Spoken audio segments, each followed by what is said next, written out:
Hello students, अपना next topic है Young's double slit experiment, यानी कि यंग का द्विछिद्र प्रयोग।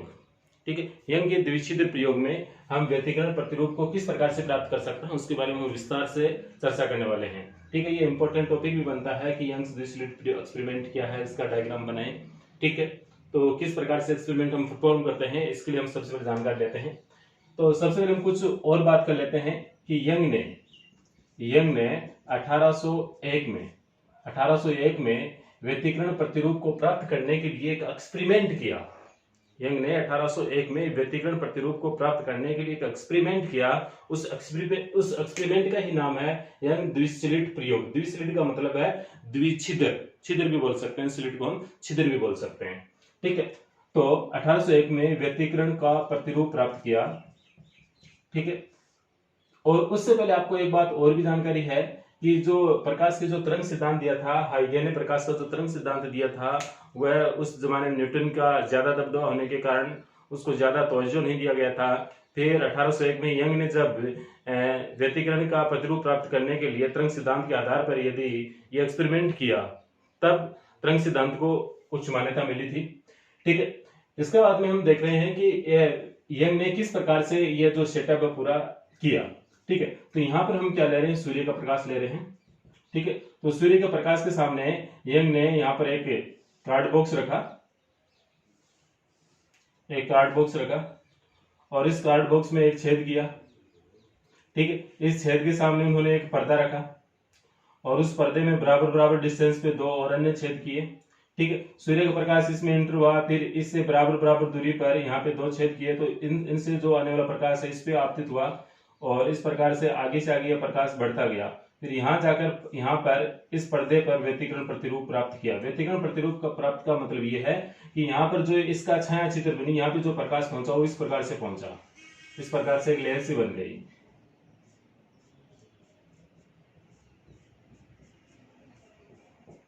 इस प्रकार से। ठीक है, कहने का मतलब है यहाँ पर चमकीला प्रकाश, यहाँ पे कुछ अंधेरा, यहाँ पे चमकीला, यहाँ पे अंधेरा, यहाँ पे कुछ चमकीला, इस प्रकार से इस प्रकार से गोल गोल यहाँ पे घेरे से बन गए। उन घेरों में हम क्या बोल रहे हैं, व्यतिकरण प्रतिरूप बोल रहे हैं। ठीक है, यहाँ पर हम जो एक्सपेरिमेंट करेंगे उस एक्सपेरिमेंट में क्या लेंगे, यहाँ पर कोई भी एक वर्णीय प्रकाश स्रोत लेंगे, एक वर्णीय प्रकाश स्रोत, एक वर्णीय प्रकाश स्रोत लिया। यहाँ पर एक वर्णीय प्रकाश स्रोत के सामने आपने एक पर्दा रखा, उस पर्दे में एक छेद किया। ठीक है, छेद दिया, इसको स्लिट भी बोल सकते हैं। यहाँ पे मैंने स्लिट S1 बनाया या S बनाया, और इस पर्दे के सामने कुछ दूरी पर एक अन्य पर्दा रखा, और इस अन्य पर्दे पर इससे बराबर बराबर दूरी पर दो और स्लिट बनाई, और उन स्लिट्स को मैंने नाम दे दिया S1 और S2। फिर इस पर्दे के सामने एक अन्य पर्दा रखा। अब यहाँ से जो ये प्रकाश स्रोत है, इस प्रकाश स्रोत के कारण प्रकाश इस स्लिट में प्रवेश करेगा। इस स्लिट में प्रवेश करने के पश्चात यहाँ बहुत सारे तरंगाग्र बनेंगे, और ये तरंगाग्र किससे टकराएंगे, S1 और S2 से टकराएंगे। यानी कहने का मतलब है अब इन छिद्रों के आगे भी इधर प्रकाश जाएगा और इधर भी प्रकाश जाएगा। जब इस छिद्र से निकलने वाला प्रकाश इस छिद्र से निकलने वाले प्रकाश पर अध्यारोपित होता है, यानी कि इससे निकलने वाले प्रकाश किरण और इससे निकलने वाले प्रकाश की किरण जहां पे मिलती है वहां पर व्यतिकरण प्रतिरूप बनता है। ठीक है, तो इस प्रकार से बहुत सारे तरंगे हैं वो एक दूसरे को क्रॉस करेंगे, यानी कि एक दूसरे पर अध्यारोपित होंगे, और अध्यारोपित होने के फलस्वरूप यहाँ पर इस पर्दे पर व्यतिकरण प्रतिरूप प्राप्त होगा। ठीक है, और व्यतिकरण प्रतिरूप को यदि आपको मैं सिंपल भाषा में समझाना चाहूं तो आप एक टॉर्च का एग्जांपल ले सकते हैं। ठीक है, एक इस प्रकार की टॉर्च है आपके पास में, जिसे आपने इस प्रकार से बोर्ड पे या अन्य दीवार पे फोकसित किया। अंधेरे में फोकसित करने पर आप इस प्रकार से देख सकते हैं कि यहाँ पे गोल गोल घेरे से बन रहे हैं। ठीक है, ऐसा अनुभव किया होगा आपने अपने डेली लाइफ में। ठीक है, और आपने यह भी अनुभव किया होगा कि सेंटर में यहाँ पे एक चमकीला प्रतिबिंब बनता है, फिर यहाँ पे कुछ धुंधली सी पट्टिका बनती है, फिर चमकीला, फिर धुंधली, फिर चमकीला, इस प्रकार से आपको दिखाई पड़ता है। ठीक है, उसको आप एज इट मतलब कि व्यतिकरण प्रतिरूप की तरह समझ सकते हैं। ठीक है, तो यहाँ पर ये थोड़ी बहुत चर्चा है। अब हमारा जो मेन जो मेन जो डायग्राम बनेगा वो इधर बनेगा, इस प्रकार बनेगा। उसमें कौन क्या किस प्रकार से होगा उसको हम डिटेल से पढ़ने वाले हैं। ठीक है, ये तो मैंने सिंपल फंडामेंटल बताया था कि ये प्रकाश स्रोत क्या है, पर्दा कैसे रखेंगे, इसमें दो स्लिट क्या, इस प्रकार से। ठीक है, अब यहाँ पे जो टेक्निकल टर्म्स हैं वो क्या है, उनके साथ हम यहाँ पर स्टडी करने वाले हैं। ठीक है, तो यहाँ पर हमने सबसे पहले एक प्रकाश स्रोत लिया है। यहाँ पर इस प्रकाश स्रोत से प्रकाश इधर जाता है। प्रकाश स्रोत आपका एक वर्णीय होना चाहिए, यदि एक वर्णीय है तो व्यतिकरण प्रतिरूप अच्छा बनेगा। ठीक है, तो यहाँ पर आपने एक यूनिट प्रकाश स्रोत लिया, इससे प्रकाश स्रोत है, अब इस पर्दे एल पर गिरेगा और पर्दे एल पर आपने क्या बना दी, एक स्लिट बना दी। स्लिट का मतलब है यहाँ पे छिद्र से आपने यहाँ पे एक छेद कर दिया इसमें, ठीक है। अब इस छेद से क्या होगा, प्रकाश इसमें जाएगा, इससे आगे जाएगा, ठीक है। यहां पर कुछ श्रिंग्स और कुछ ग्रत बना रहा हूं मैं, ठीक है। यहां पर कुछ श्रिंग्स और कुछ क्या है, ग्रत है इस प्रकार से, ठीक है। तो ये इससे जो आने वाला प्रकाश है अब S1 और S2 स्लिट पे जाएगा, ठीक है। तो S1 और S2 स्लिट से फिर आगे प्रकाश जाएगा, और आगे प्रकाश जाएगा तो इस प्रकार से जो तरंगाग्र है एक दूसरे को क्या करते रहेंगे, क्रॉस करते रहेंगे, और अंततः प्रकाश इस पर्दे तक पहुंचेगा और इस पर्दे पर प्रतिरूप बनेगा, व्यतिकरण का प्रतिरूप बनेगा इस प्रकार से। यानी कि एक आपको यहाँ पे डार्क फ्रिंज दिखाई दे रही है, फिर चमकीली, फिर डार्क, फिर चमकीली, फिर डार्क, फिर चमकीली, फिर डार्क, इस प्रकार से एकांतर क्रम, यानी एक चमकीली है उसके बाद में निश्चित रूप से डार्क फ्रिंज बनेगी। फ्रिंज का मतलब है पट्टी से एक, ठीक है। तो इस प्रकार से हम परफॉर्मेंस कर रहे हैं, ठीक है। तो अब यहाँ पर कुछ ब्लैक लाइन्स हैं, कुछ रेड लाइन्स हैं, ये आपको दिखाई दे रही हैं। तो यहाँ पर ब्लैक एंड रेड को हम अलग अलग तरीके से डिसाइड कर सकते हैं कि जहां पर आपको ब्लैक लाइन दिखाई दे रही है, ब्लैक, ठीक है, उसको हम मान सकते हैं श्रिंग, वह क्या तरंग का श्रिंग है। जहां पर आपको रेड लाइन दिखाई दे रही है उसको आप मान सकते हैं गर्त, ठीक है। तो इस प्रकार से यहाँ पर एकांतर क्रम में इससे उत्सर्जित होने वाले प्रकाश में श्रिंग और ग्रत बनेंगे, इससे भी उत्सर्जित होने वाले प्रकाश में ये श्रिंग बना, ये ग्रत बना, ये श्रिंग बना, ये ग्रत बना, इस प्रकार से एकांतर क्रम में ये बनते हैं, ठीक है। यहाँ पर अभी क्या होगा वो आगे और देखें। जहां पर श्रिंग और श्रिंग मिल रहा है, जहां पर गर्त और गरत मिल रहा है, यानी कि यहाँ पे जहां पे ब्लैक लाइन है और रेड से मिल रही है और ब्लैक से मिल रही है, तो इन दोनों ही कंडीशनों को हम यहाँ पर इंडिकेट कर देंगे एक गोल से, इस प्रकार के गोले से इंडिकेट कर देंगे, ठीक है। और गोले से इंडिकेट करके फिर पर्दे के इसके सामने इसको एक लाइन से मिलाएंगे, इनको एक लाइन से मिला देंगे, और यहाँ पे पर्दा, तो पर्दे पर यहाँ पर जो एक फ्रिंज बनेगी, यानी जो पट्टी बनेगी वो क्या बनेगी, चमकीली बनेगी, चमकीली फ्रिंज बनेगी, ठीक है। चमकीली यानी कि चमकीली फ्रिंज, ब्राइट फ्रिंज बनेगी, ठीक है। तो इस प्रकार से आपको ये पता चल गया श्रिंग और ये है। इसका उल्टा भी हम कर सकते हैं, यानी कि एक श्रिंग मिल रहा है, किससे मिल रहा है, एक ग्रत से मिल रहा है, या फिर एक ग्रत है वो किससे मिल रहा है, श्रिंग से मिल रहा है। कहने का मतलब है एक रेड ब्लैक से मिल रहा है और एक ब्लैक किससे मिल रहा है, रेड से मिल रहा है। तो इन दोनों ही कंडीशनों में यहाँ पर जो हम शो करने वाले हैं वो एक डॉट से शो करेंगे, और यहाँ पर बहुत सारे ऐसे डॉट्स होंगे, सब डॉट्स को मिलाते हुए एक लाइन खींचेंगे, तो पर्दे पर इसके सामने डार्क फ्रिंज बनेगी। डार्क यानी कि इसको अदीप्त भी बोलते हैं, यानी कि जो चमकीली नहीं हो, जो धुंधली हो या फिर काली फ्रिंज हो, ऐसा हम बोल सकते हैं, ठीक है। और यहाँ पर हमारा जो पर्दा रखा हुआ है वो ये है एन, इस पर्दे पर हमारा व्यतिकरण प्रतिरूप प्राप्त होगा, ठीक है। इस चर्चा को एक बार मैं शॉर्टकट में जल्दी दोबारा बोल रहा हूं, आप प्रयास करें सुनने का अच्छे से, ठीक है। यहाँ पर सर्वप्रथम एक प्रकाश स्रोत लेते हैं, प्रकाश स्रोत के सामने एक पर्दा एल रखते हैं, उसमें एक स्लिट एस बनाते हैं। इस पर्दे एल के सामने कुछ दूरी पर एक अन्य पर्दा एम रखते हैं, जिस पर दो स्लिट बनाते हैं, S1 और S2। और ये दोनों स्लिट इस प्रकाश स्रोत इस जो पहले वाली स्लिट है एस से बराबर दूरी पर स्थित है, ठीक है। अब पर्दे एम के सामने कुछ दूरी पर एक अन्य पर्दा एन रखते हैं, जिस पर व्यतिकरण प्रतिरूप प्राप्त करेंगे, ठीक है। प्रकाश स्रोत S1 या स्लिट S1 और S2 से निकलने वाला जो प्रकाश तरंगे हैं वो श्रिंग और ग्रत के रूप में है।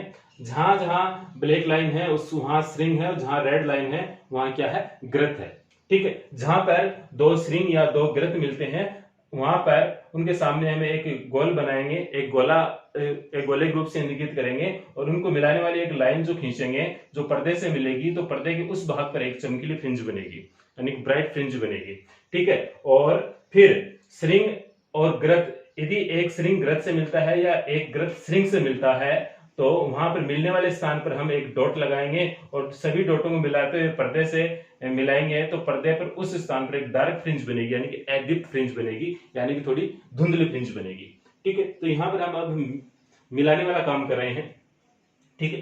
तो आप यहाँ पर देखें, यहाँ पे दो रेड हैं, ठीक है, यहाँ पे दो ब्लैक ब्लैक है, यहाँ पे दो रेड रेड ब्लैक ब्लैक है, यहाँ पे दो red red black black red red.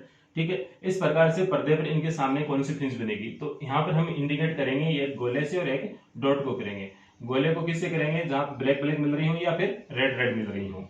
ठीक है, तो आप यहाँ पे डिसाइड कर लीजिए। यहाँ पे देखो ये रेड रेड है, तो मैंने इसको गोला कर दिया।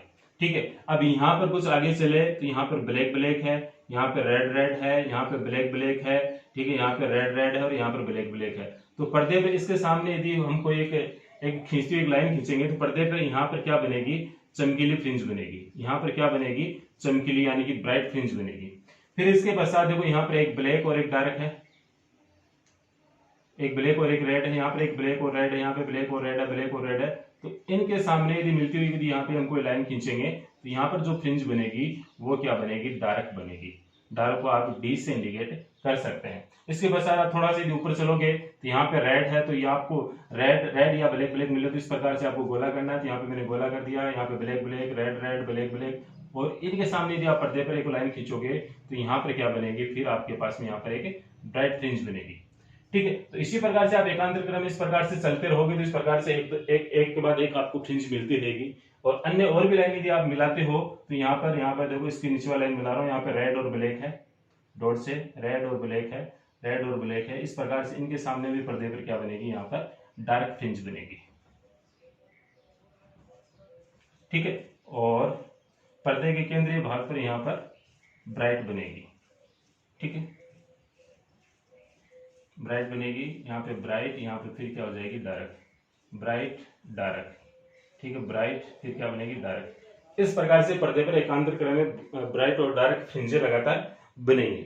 और इन फ्रिंजों को अब बनना ही जो फ्रिंजें बनती हैं उन फ्रिंजों को ही हम क्या बोलते हैं, व्यतिकरण प्रतिरूप बोलते हैं।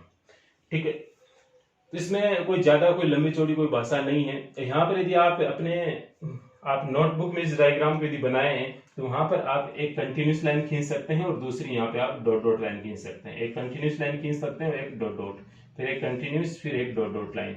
ठीक है, तो इस प्रकार से फिर इधर वाली भी एक कंटिन्यूस एक डॉटेड, एक कंटिन्यूस एक डॉटेड, एक कंटिन्यूस एक डॉटेड। ठीक है, तो यहाँ पर आप कंटिन्यूस को मिलाओ। ठीक है, इस प्रकार से मिलाओगे कंटिन्यूस लाइन को कंटिन्यूस से, डॉटेड लाइन को डॉटेड से, कंटिन्यूस को कंटिन्यूस से, डॉटेड को डॉटेड से, इस प्रकार से मिला रहे हो। यहाँ पर आपको इस प्रकार वाला गोला करना है और इस गोले के सामने आपको लाइन खींचनी है। पर्दे पर वहां पर क्या बनेगी, दीप्त फ्रिंज बनेगी, ब्राइट फ्रिंज बनेगी, यानी कि यहाँ पे संपोषी व्यतिकरण होगा।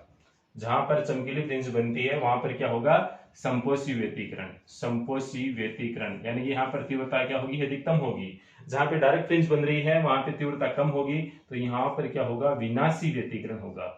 क्या होगा, विनाशी व्यतिकरण। ठीक है, तो आप इस प्रकार से भी देख सकते हैं, डार्क और ब्राइट के रूप में, या फिर विनाशी और संपोषी व्यतिकरण के रूप में भी आप देख सकते हैं। ठीक है, तो एक बार मैं चाह रहा हूं कि आपको दोबारा इसके बारे में जल्दी जल्दी बता दूं मैं। ठीक है, तो यहाँ पे ये डायग्राम आप बना लोगे। यदि आप कॉपी में बनाओ, आपके पास में ब्लू पेन ही है, तो आप एक लाइन ब्लैक वाली को तो कंटिन्यूस करना, रेड वाली को डॉट डॉट करना। ठीक है, तो यहाँ पे आप ब्लैक की जगह क्या लिखोगे, कंटिन्यूस लाइन। ठीक है, सतत लाइन। सतत लाइन क्या प्रदर्शित करेगी, स्ट्रिंग, और जो डॉटेड लाइन वो क्या प्रदर्शित करेगी, ग्रथ। ठीक है, जहां पे दो स्ट्रिंग मिल रहे हैं इसका मतलब है जहां पर दो कंटिन्यूस लाइन मिल रही हैं या फिर जहां पर दो डॉटेड लाइन मिल रही हैं, उसके सामने आपको ये वाला गोला करना है। तो इन सभी गोलों को मिलाते हुए एक लाइन खींचोगे जो पर्दे से मिलेगी। पर्दे पर वहां पर संपोषी व्यतिकरण होगा, यानी कि चमकीली फ्रिंज बनेगी। ठीक है, इसका उल्टा यानी कि आपको एक स्ट्रिंग एक ग्रथ से मिलाना है या फिर एक ग्रथ को स्ट्रिंग से मिलाना है। कहने का मतलब है एक आपके पास में कंटिन्यूस लाइन होगी और एक डॉटेड लाइन होगी। कंटिन्यूस लाइन को डॉटेड लाइन से मिलाना है या फिर डॉटेड को कंटिन्यूस से मिलाना है। तो दोनों ही लाइनें जहां पर मिलती हैं, मिलने वाले स्थान पर आपको एक इस प्रकार सा डायरेक्ट डॉट करना है, और बहुत सारे ऐसे डायरेक्ट डॉट होंगे, उन सबको मिलाने वाली एक सीधी रेखा होगी। तो सीधी रेखा पर्दे पर जिस स्थान पर मिलती है वहां पर विनाशी व्यतिकरण होगा, यानी कि डार्क फ्रिंज बनेगी। हिंदी में बोले तो अदीप्त फ्रिंज बनेगी। ठीक है, तो इस प्रकार से आपका जो पर्दा है, इस पर्दे पर एकांतर क्रम में ये डार्क, ये आपकी डार्क है, ये आप फिर ब्राइट, फिर डार्क, फिर ब्राइट, इस प्रकार से एकांतर क्रम में आपको व्यतिकरण प्रतिरूप मिलेगा। पर्दे पर इस प्रकार से छाया बनी जाएगी। ठीक है, इस प्रकार डायग्राम बनेगा, उसको हम क्या बोलेंगे, व्यतिकरण प्रतिरूप बोलेंगे। ठीक है, भाषा यहाँ पर इसमें क्या लिखनी, यंग द्विस्लिट एक्सपेरिमेंट की भाषा क्या लिखनी है। यंग ने 1801 में व्यतिकरण प्रतिरूप प्राप्त करने के लिए एक एक्सपेरिमेंट किया, उस एक्सपेरिमेंट का नाम क्या है, यंग द्विस्लिट एक्सपेरिमेंट है। ठीक है, उन्होंने कार्ड बॉक्स या सूर्य से आने वाला प्रकाश लिया था, बट अब जमाना चेंज हो गया है, तो जमाना चेंज होने के साथ ही हमने एक्सपेरिमेंट की जो सेटअप उसको भी थोड़ा चेंज कर लिया है। यहाँ पर एक वर्णीय प्रकाश स्रोत लेंगे, सूर्य की जगह यहाँ पर क्या लेंगे, एक वर्णीय प्रकाश स्रोत लेंगे, उसके सामने एक पर्दा L रखते हैं, इस पर्दे में एक छोटी स्लिट S बनाते हैं, और फिर इस पर्दे के सामने एक अन्य पर्दा M रखते हैं, और इस पर्दे पर S से यानी स्लिट S से बराबर दूरी पर यानी समान दूरी पर दो स्लिट S1 और S2 बनाते हैं, समित का मतलब है बराबर डिस्टेंस पे। फिर इस पर्दे M के सामने एक अन्य पर्दा N रखते हैं, जिस पर हम व्यतिकरण प्रतिरूप प्राप्त करते हैं। S1 और S2 स्लिट से निकलने वाली जो तरंगे हैं वह श्रृंग और ग्रथ के रूप में निकलेंगी। जहां पे दो श्रृंग मिल रहे हैं या जहां पे दो ग्रथ मिल रहे हैं, वहां पर हम इस प्रकार के गोले से इसको इंडिकेट करेंगे, और इस प्रकार के सभी गोलों को मिलाते हुए लाइन खींचेंगे जो पर्दे पर मिलेगी। पर्दे के उस स्थान पर समपोषी व्यतिकरण घटित होगा, यानी कि चमकीली फ्रिंज बनेगी, और इसका उल्टा आप इस प्रकार से लिख सकते हैं। ठीक है, तो सिंपल इसकी जो लैंग्वेज है बड़ी सिंपल है, कोई ज्यादा कोई उसमें दिक्कत नहीं होने वाली आपको। और यदि ये जो डायग्राम है थोड़ा सा कठिन हो सकता है कि आप प्रकार की सहायता से, ठीक है, डी की सहायता से, प्रकार की सहायता से बराबर केंद्र मान के इस प्रकार से यदि आप चाप काटोगे और मिलाओगे तो बिल्कुल आपकी जो स्ट्रेट लाइन है, स्ट्रेट लाइन बिल्कुल ऐसे स्ट्रेट लाइन मिलेंगी यहाँ पर पर्दे पर, बिल्कुल बारीकी से। ठीक है, और यदि आप फ्री एंड बनाओगे तो उसमें थोड़ा 19-20 होगा, जैसे कि मेरा एक बोला यहाँ पे आया, एक यहाँ आया, इस प्रकार से थोड़ा ऊपर नीचे हो सकता है। ठीक है, और यदि आप प्रकार से बनाओगे तो सीधी ऐसे लाइनें मिलेंगी। ठीक है, और इसकी एक इमेज अभी आ रही है, और एक दो इमेज जो पहले भी आई हैं उनको आप इमेज को देखकर आप अच्छे से डायग्राम समझ सकते हैं। फिलहाल इस वीडियो में इतना ही है, और वीडियो देखने के लिए थैंक यू।